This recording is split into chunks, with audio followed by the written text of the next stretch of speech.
São Jonas, capítulo 1. Veio a palavra do Senhor a Jonas, filho de Amitai, dizendo: Dispõe-te, vai à grande cidade de Nínive e clama contra ela, porque a sua malícia subiu até mim. Jonas se dispôs, mas para fugir da presença do Senhor para Tarsis. E, tendo descido a Jope, achou um navio que ia para Tarsis. Pegou, pois, a passagem e embarcou nele, para ir com eles para Tarsis, para longe da presença do Senhor. Mas o Senhor lançou sobre o mar um forte vento, e fez-se no mar uma grande tempestade, e o navio estava a ponto de despedaçar.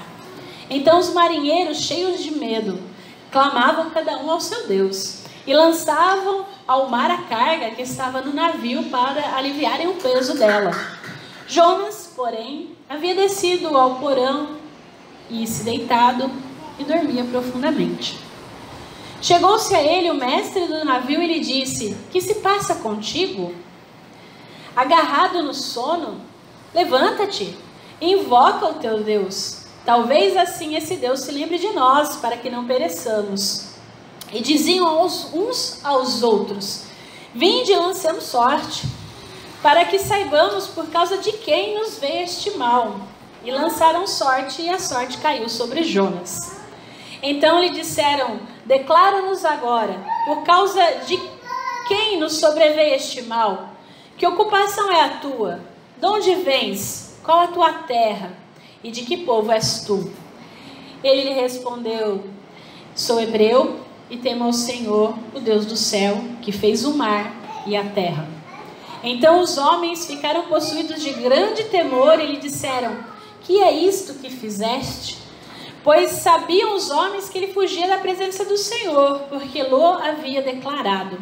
Disseram-lhe: Que te faremos para que o mar se acalme? Porque o mar se ia tornando cada vez mais tempestuoso. Respondeu-lhe: Tomai-me e lançai-me ao mar, e o mar se aquietará, porque eu sei que por minha causa vos sobreveio esta grande tempestade. Entretanto, os homens remavam, esforçando-se para alcançar a terra, mas não podiam, porque porquanto o mar se ia tornando cada vez mais tempestuoso contra eles. Então clamaram ao Senhor e disseram: Ah, Senhor, rogamos-te que não pereçamos por causa da vida deste homem, e não faças cair sobre nós esse sangue, quanto a nós inocente, porque tu, Senhor, fizeste como te aprouve. E levantaram a Jonas e o lançaram ao mar, e cessou o mar da sua fúria. Temeram, pois, estes homens em extremo ao Senhor, e ofereceram sacrifícios ao Senhor e fizeram votos. Deparou o Senhor um grande peixe para que tragasse Jonas. E este Jonas, 3 dias e 3 noites, esteve Jonas 3 dias e 3 noites no ventre do peixe. E a gente está terminando 2019. Não sei se você se deu conta, mas faltam 40 dias para terminar o ano. 40 dias. E muita coisa aconteceu. E muita coisa ainda vai acontecer. E muitos de nós a essa altura do campeonato não tá fazendo mais muita coisa. Porque os planos de emagrecer deu errado. Os 5 quilos viraram 10.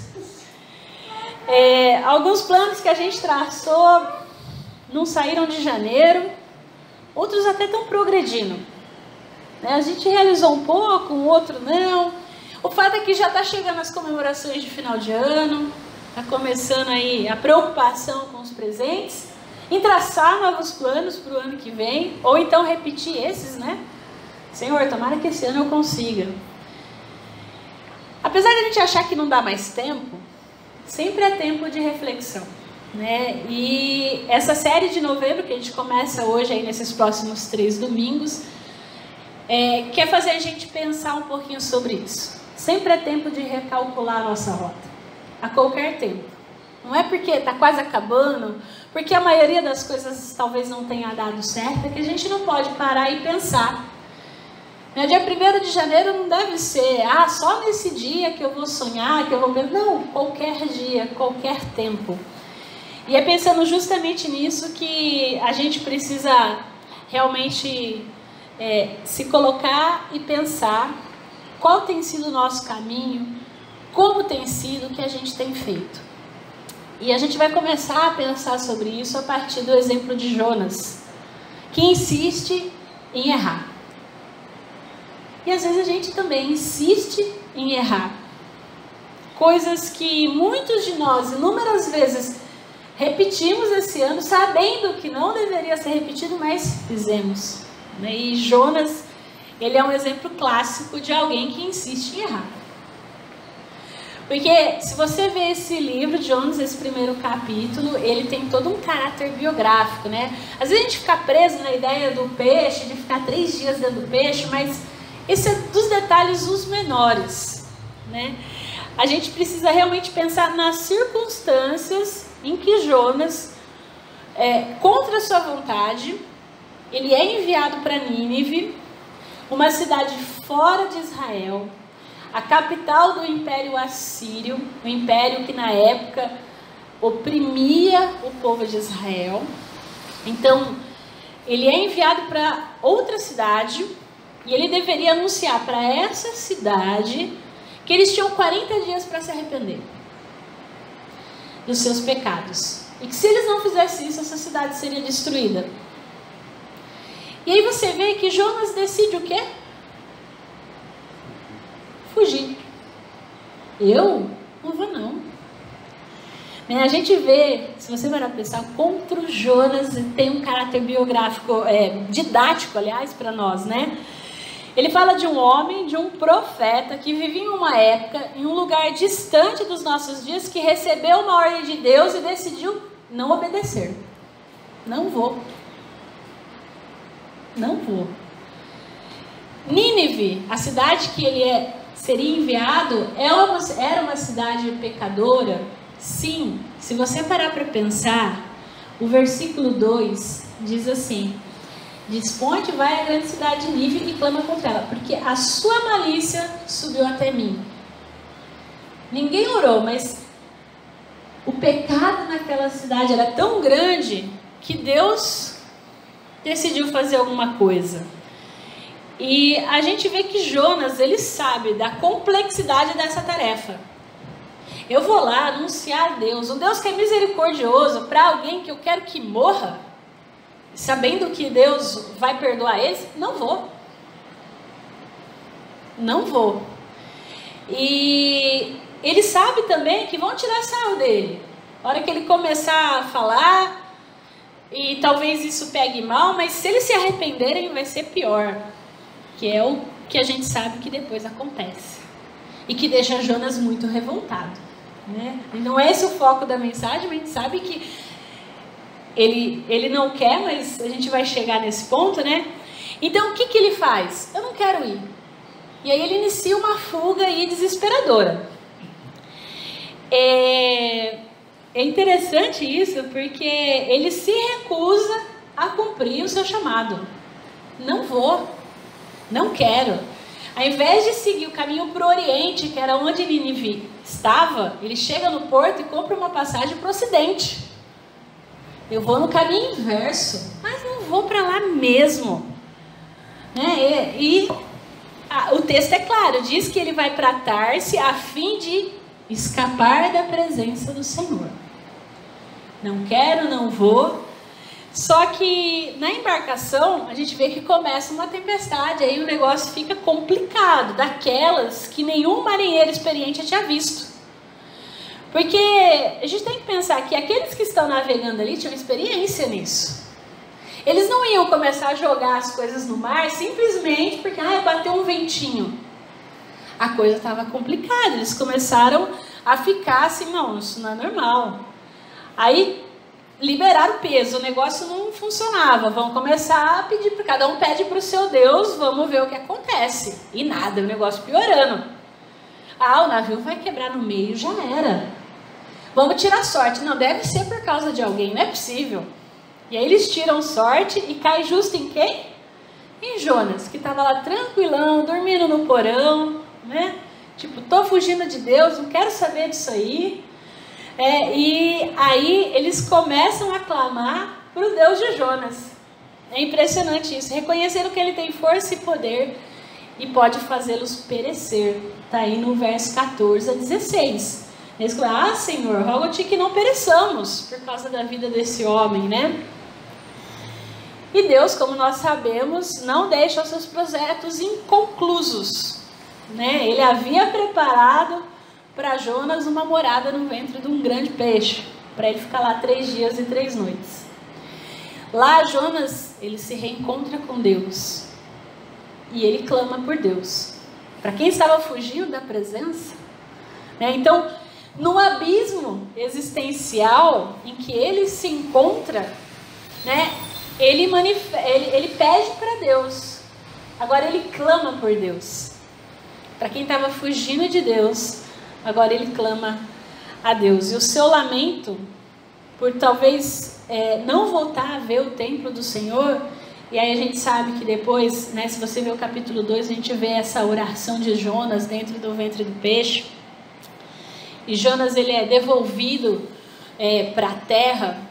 E a gente vê que ali ele é renovado. E a ordem dele ir para Nínive continua. Porque ele é cuspido na praia. Só que a gente às vezes não se dá conta onde ele é cuspido. Mas ele tem que andar ainda 400 quilômetros para chegar em Nínive. Mas ele vai, né? Agora que ele manda quem pode, obedece quem tem juízo. E o fato é que nós, às vezes, como Jonas, também insistimos em errar. Quantas vezes, né, a gente começa o ano cheio de plano, cheio de desejo, cheio de expectativa. A gente traça as nossas metas, as nossas rotas, e algumas vezes nós pedimos a opinião de Deus, outras não. Alguns têm o hábito de passar, por exemplo, o culto de virada de ano na igreja, se colocar aos pés do Senhor, pedir para Deus abençoar. Outros nem lembram que Deus existe. Outros vão pular 7 ondinhas. Mas o fato é que ao longo do ano a gente começa a se distanciar de tudo aquilo. A gente traça uma rota. Só que era para a gente ir para o Oriente e assim como Jonas, a gente vai para o Ocidente. A gente procura o caminho inverso. A gente tende a se adequar a certas rotinas impostas por nós mesmos. E isso vai levando a gente à insatisfação. Nós mesmos vamos ficando insatisfeitos. Mas a gente pensa, é momentâneo. Esses caminhos tão estranhos, mas vai passar. A gente percebe que alguns processos da nossa vida, algumas pessoas, alguns hábitos são ruins. A gente até se queixa disso. Mas a gente acaba não lutando contra isso. E a gente vai se entregando. Alguns pecados, eles estão tão aconchegados a nós, né? Fazem parte de quem a gente é. Então, vale a gente pensar, né? Comer mais que o necessário. Só mais um pouquinho. Não cuidar da saúde, não fazer atividade física. Olhar para o colega ou a colega de trabalho com lascívia, é só uma olhadinha, né? Tomar uma dose a mais, só mais um pouquinho, não vai fazer mal, né? Ou então beber até o ponto de ficar embriagado, ou não dar atenção para a família. Não, é só essa semana, eu tenho uma atividade no trabalho, fico até mais tarde, esqueço de dar atenção para a esposa, para o esposo, para o filho, para o pai, para a mãe. Mas é só um pouquinho, né? E a gente não percebe, mas esse pouquinho vai tomando conta. E a gente vai realmente sendo levado pelo ciúme, pela inveja, pela lascívia. A gente acaba sendo indelicado, deixa de ser gentil com as pessoas. Eu estou com pressa. Esse povo não anda. Nossa, que povo burro, não pensa, não faz. E a gente começa a ser, às vezes, dominado pela raiva, pela ira. E tem também uma outra coisa, a gente acaba gastando dinheiro com coisas supérfluas. É só hoje, eu mereço. Trabalhei tanto. E eu vou abrindo concessão, e olha que eu vejo aquele monte de conta que virou uma bola de neve. São os maus hábitos. Quantos maus hábitos, quantos pecados, que nem eram tão grandes no começo, mas acabaram nos dominando, nos tornando controladores de nós. Coisas que foram ficando, e se tornaram parte de nós. Algumas vezes nós somos como Jonas. E nós sabemos que aquilo é mal, que aquilo não agrada a Deus, que aquilo está corroendo a nossa vida, mas a gente insiste em ir no caminho contrário. A gente tem a nossa justiça própria, né? Nós nos achamos melhores que os outros. E aí nós nem levamos a palavra tão a sério. Pecado, acha? Isso não é pecado. Mas se te domina, acaba virando um Deus. E se vira um Deus, é idolatria. E a palavra diz que idolatria é pecado. E às vezes nós idolatramos nós mesmos. Então, o fato é que Jonas, ele acabou dentro de um peixe. Nós podemos também acabar. Talvez você esteja num momento assim. Talvez não, mas talvez você esteja olhando para o abismo. Para um momento em que não vai ter mais jeito. Onde só existe solidão, incerteza, escuridão. Onde o que resta é se encontrar com Deus ou morrer. Porque foi o que aconteceu com Jonas. Ou ele se encontrava, ou ele clamava a Deus novamente, ou ele iria morrer ali. Jonas recalcula sua rota dentro do ventre daquela baleia. Acredite você ou não, a gente não está aqui para dar mérito se existiu ou não existiu um peixe, não é isso. Mas depois de ficar 3 dias ali sozinho, a palavra do Senhor vem a ele pela segunda vez, que é o capítulo 3. O Senhor diz o que de novo? Dispõe-te, vai. Somente essa palavra já permite aí uma boa atualização. Deus espera disposição no cumprimento das suas ordens. Não é possível anunciar sem convicção e de má vontade. Não adianta, né? Então, são necessários para o profeta firmeza, disposição. Só que dessa vez Jonas não foge. Ele não discute com Deus. Ele apenas vai. E Nínive era uma cidade importante aos olhos do Senhor. E bastante grande para os padrões da época. Muito grande. Era necessário 3 dias para percorrê-la. De tão grande que ela era. Então, Jonas, ele fez isso em 1 dia. E ele fez, com certeza, para fazer em 1 dia, ele fez correndo, né? E é a pregação mais mal feita de toda a Bíblia. Porque ainda 40 dias e Nínive será subvertida. E ele sai da cidade falando isso. Você imagina um cara correndo, falando isso. E a gente vê que acontece aquilo que certamente é o desejo do Senhor. E o temor de Jonas. É relatado no capítulo 3, 5. Que diz: os ninivitas creram em Deus e proclamaram um jejum e vestiram-se de pano de saco, desde o maior até o menor. A gente, na aula de Jonas, fala, né? Jonas é o profeta mais frustrado da Bíblia.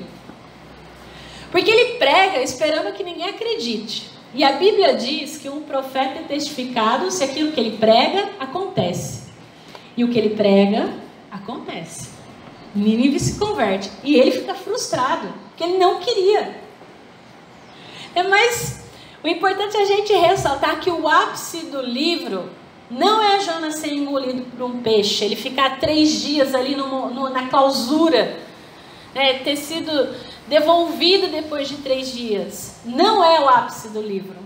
O ápice da história de Jonas é a conversão de toda uma cidade. É a transformação dessa cidade, do arrependimento. Isso só é possível porque Deus foi atrás do Jonas fugitivo. Deus foi junto, ele providenciou uma clausura, um momento para Jonas recalcular a sua rota.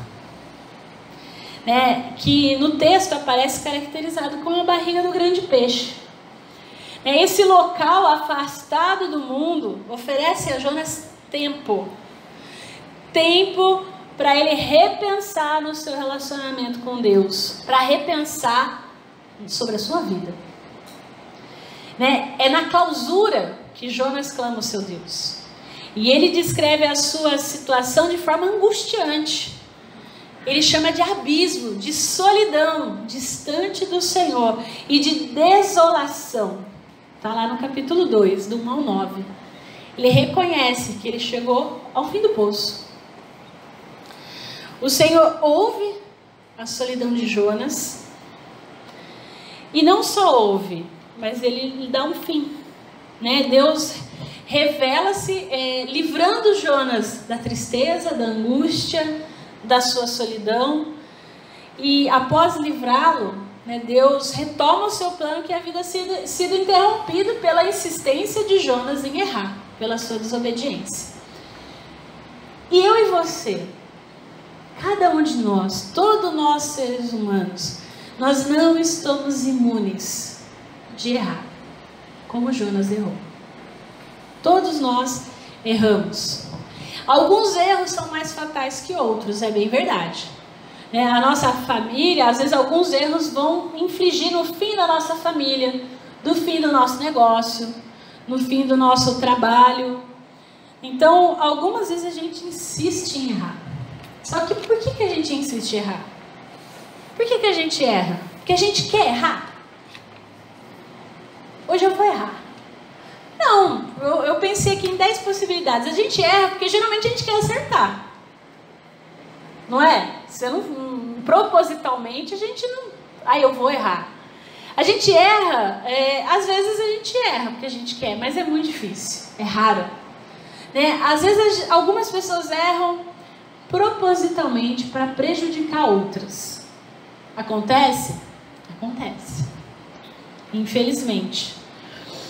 Às vezes a gente erra e a gente acha que não errou. A gente acha que está certo. Às vezes a gente erra e a gente insiste que a gente não está errado. Às vezes a gente erra, mas como diria o chefe, na verdade a gente não erra, a gente se engana. Né? A gente dá uma desculpa, dá um nome bonito, né? Muitas vezes a gente erra na pressa de fazer alguma coisa. Quem nunca errou por causa da pressa? Quero terminar logo, quero fazer logo. Às vezes algumas das pessoas erram e não assumem, e somem, e colocam a culpa em alguém. Muitas vezes a gente erra até com medo de errar, mas erra, né? E a gente erra muitas vezes devido à falta de atenção, por distração ou por brincadeira. Mas o fato é que todos nós erramos.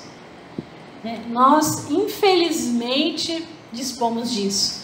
Né? Somos nós que, além de simplesmente estar vivo, pensar, arriscar, confundir, duvidar, temer, erramos. Damos passos falsos. Erramos, porque nós estamos sempre em movimento. E porque, embora a gente queira acertar, a gente esquece muitas vezes de convidar Deus para participar da nossa vida. Para nos direcionar, para dar sabedoria, para dar entendimento. Deus, ele demonstra uma grande paciência e perseverança com Jonas. E com a gente também.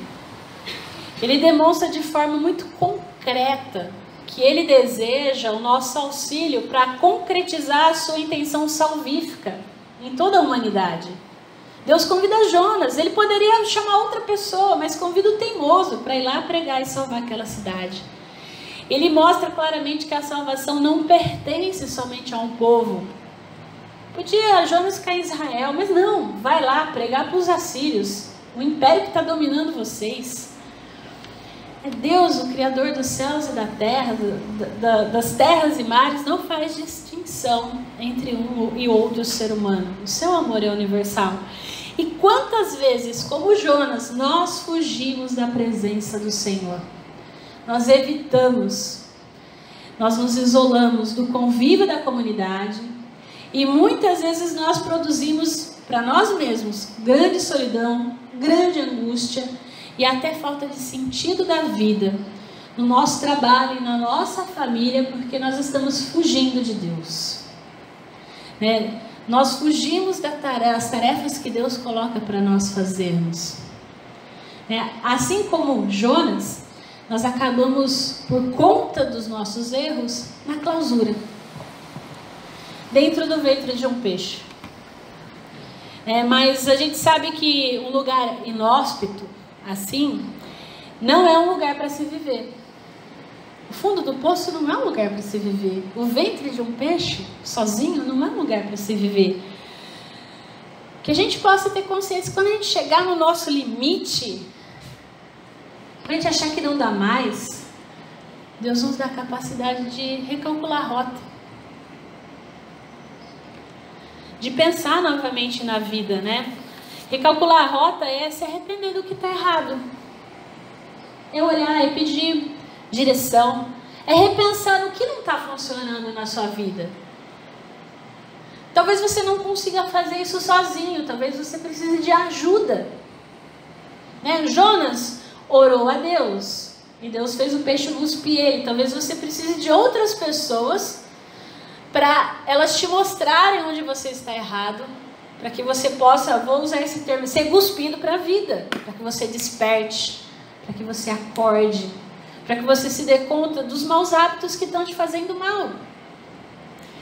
De realmente abraçar a comunhão com Deus e com outras pessoas, né? Então, recalcular a rota de forma correta é possível quando a gente recomeça o nosso relacionamento com Deus através do reconhecimento das nossas falhas e de um sincero arrependimento. Deus, eu não quero mais ser teimoso. Isso só é possível quando a gente se coloca diante de Jesus. O Deus Filho, que se encarnou, que morreu na cruz para tirar os nossos pecados e através disso nos dá a possibilidade de um relacionamento único, íntimo e verdadeiro com Deus. O livro de Jonas mostra que a palavra de Deus é mais forte do que a nossa boa ou má vontade. Ela pode converter pessoas ao caminho de uma vida plena e deverá converter a nós, para que nós vejamos o outro como nosso irmão verdadeiro. Pois em Jesus, que é maior que Jonas, está lá em Mateus 12:41, nós temos refúgio e direção. Não se esqueça, dia após dia, nós precisamos colocar os nossos planos, os nossos hábitos, a nossa solidão, a nossa justiça própria, as nossas dores, as nossas angústias, bem como a nossa incapacidade de seguir rotas aos pés de Jesus. E pedir, Senhor, me ajuda. Eu não consigo sozinho. Me manda pessoas. Eu não quero ser desobediente. Eu quero fazer o que o Senhor quer. Eu quero, através da minha vida, testemunhar de Ti, falar do Teu amor, da Tua graça para outras pessoas, através da minha vida, não só das minhas palavras. Mas, Senhor, tem hora que é difícil. Eu não dou conta sozinho. Que a gente possa reconhecer. E a gente pode fazer isso a qualquer tempo. Não existe tempo. Não é dia 1º de janeiro. Não é dia 31 de dezembro. Pode ser hoje. Pode ser amanhã. Pode ser na quarta-feira. Talvez você fique pensando mais sobre isso. Que realmente você possa colocar as suas rotas. O que você traçou para a sua vida? O que não está funcionando? Ou que você acha que está funcionando, mas está todo mundo na sua volta. E às vezes as pessoas dão para a gente insights, feedbacks, e a gente ignora. Às vezes a pessoa está ali falando, não faz assim. Você me enche o saco. Se coloque diante de Deus. Às vezes é Deus usando aquela pessoa para falar o que você precisa melhorar, o que você precisa corrigir. Então, que realmente a gente possa colocar a nossa vida aos pés de Jesus.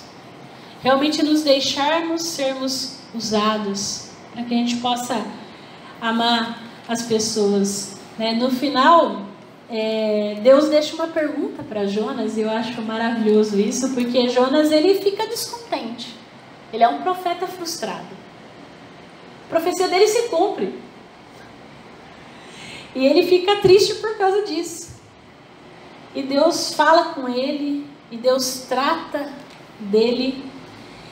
E ele termina o capítulo 4 de uma forma maravilhosa.